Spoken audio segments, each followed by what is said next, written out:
Once upon a time, there was a crooked old man who lived in a crooked old house. The house had lived through 300 summers and winters, and each year the wood warped and the house became more crooked. The old man had not been crooked when he moved in there, but just as the moisture warped the wood, the house warped the man. Every morning he got out of bed and climbed up the hill to the kitchen.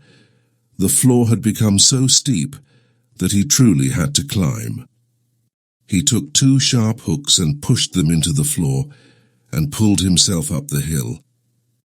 Once he was in the kitchen, he made his morning tea and his breakfast, and there was one part of the floor that was so warped that he could sit in it. It was so warped that it made a nice chair. The old man sat on the floor chair, drank his tea and ate his toast. Afterwards he went to the bathroom.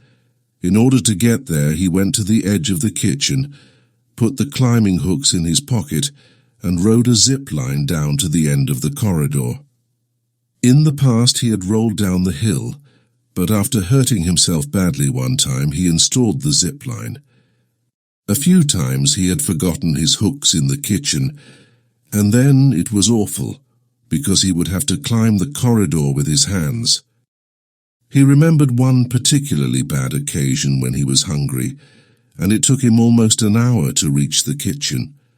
After that, he bought a spare pair of hooks, which he kept in his bedroom, just in case.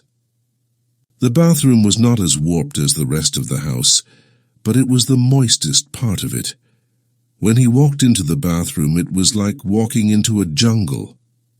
At first, mushrooms grew in there. Some even grew on his toothbrush. He made sure to wash them off before brushing his teeth, and it really wasn't much of a problem. Then other things started to grow, ferns and tropical plants. One day he found a frog hiding in one of the ferns. Eventually the drain stopped working. When the old man showered, the water took a very long time to drain, and finally it stopped draining completely. He called in a plumber, but when the plumber saw the man's bathroom, he said, "All the money in the world wouldn't be enough for me to fix this. I think you should set this house on fire and start again, except it's probably too moist to set on fire." Now the old man didn't like people talking badly about his house, so he never called in a plumber again. He had his own ideas about why the drain might have stopped working.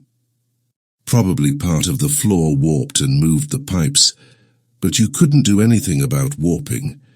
It was an old house, and old houses were beautiful and crooked. So finally the bath filled up with water, and fish started swimming in it. Who knew where they came from? And the old man got used to it and started washing in a bucket instead. He fed the fish and they grew. When the fish grew too big to live in the bath, he put them in a bag of water, took them to the forest, and put them in the river. But most days were not so exciting. The old man mostly just sat in his living room. At first he read books, but they became too moist to open without damaging. So instead he listened to the radio, but the radio started making strange noises. He would fall asleep and wake up to a voice speaking in a language he didn't know, which didn't sound like any human voice either. After one particularly scary night, he broke open the radio and made it into a home for some of the frogs. Now he spent his days playing with the wild animals that lived in the house. Many had come over the years, as it was easy to get in through the warped old doors and windows. There were dogs and cats and some animals that the old man wasn't sure about, but that was probably just his eyesight. Still, they ate the bread he gave them and let him play with their hair so they couldn't be that dangerous.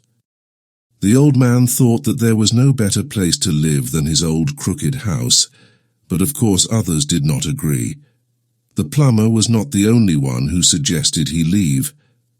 His parents were dead, and they had never liked their brothers and sisters, so the old man did not even know if his aunts, uncles, and cousins were still alive. And he had never been married or had children. He had been in love when he first moved into the old house, but the house had warped the relationship too.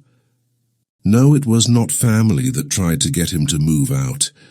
It was some local do-gooders. There was an association of young people who visited the elderly in their homes. The old man had never been interested in such associations. He didn't like to think of himself as elderly. The young people knocked on his door, and when they told him they were from the association, he said, "No, thank you," and shut the door in their face. This didn't work so well, though, because the door was warped and didn't shut properly. The young people from the association came knocking several times, and each time the old man shut the door in their face, but one day they brought a carrot cake in a tin. And it just so happened that the old man needed a new tin.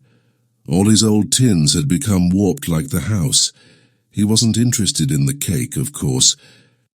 He could bake anything better than these young people, though recently he mostly cooked the fish that grew in the bathroom. But that tin, he wanted that tin.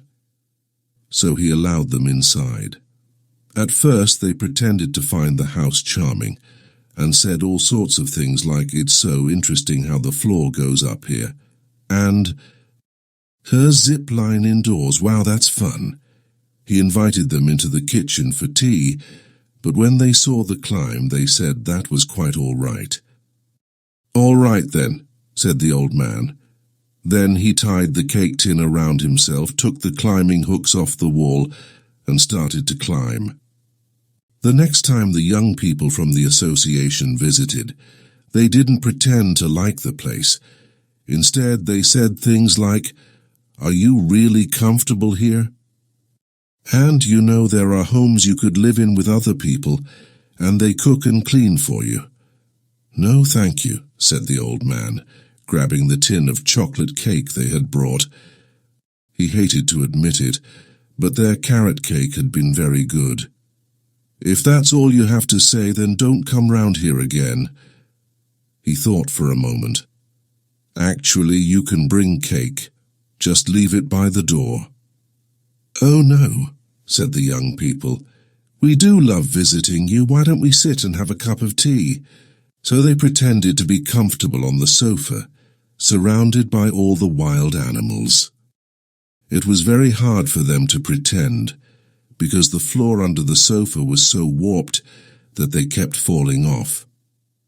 After that, the young people from the association stopped coming round. The old man thought it was a shame, because he really had liked their cake, but as long as he had the energy to climb up to the kitchen, he could certainly bake his own cakes. And he had 2 nice new tins to put the cake in, though recently he had lost the energy to cook much. Instead, he just ate the mushrooms that grew in the bathroom. He didn't even have to climb up to the kitchen for that. One day, as the old man was zip-lining down from the kitchen, the zip-line broke. Snap! He fell to the floor and rolled all the way to the bottom of the hill. The house started to shake, and the climbing hooks fell off the wall with a clang. The wild animals made horrible noises, and the fish in the bath tried to jump out of the water. In the sitting room, the sofa fell down and rolled all the way across the floor. And the old man couldn't get up. He had hurt himself in the fall, but more than that, he simply didn't want to. He was cold, and it was moist, and hadn't he done enough in this life? So he lay down on the floor and let the house take him. The ferns from the bathroom slowly climbed over and wrapped their fingers around him. The moisture poured down the walls and made a pool until only his face was above the water. Some of the animals came and sniffed him, and when he did nothing, they opened their mouths. Before the old man closed his eyes, he thought he even saw a mushroom get up and move towards him. The crooked old house let out a sigh.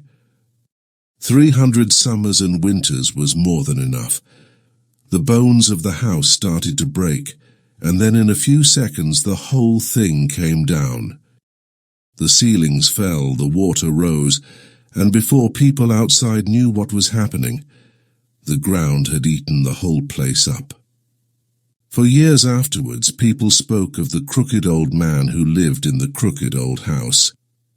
Although people searched for months, nobody could find the body. Some of the animals were rescued, although they weren't very friendly to the humans who saved them, and the walls, doors, plants, and furniture mixed into the earth. 100 summers and 100 winters later, when people had long forgotten about the crooked old house, something moved in the wet earth. Nobody was watching, so nobody noticed it, but if someone had looked very closely, they would have seen something small push out of the ground. It was a tiny wooden door, opening in the spring like a new flower,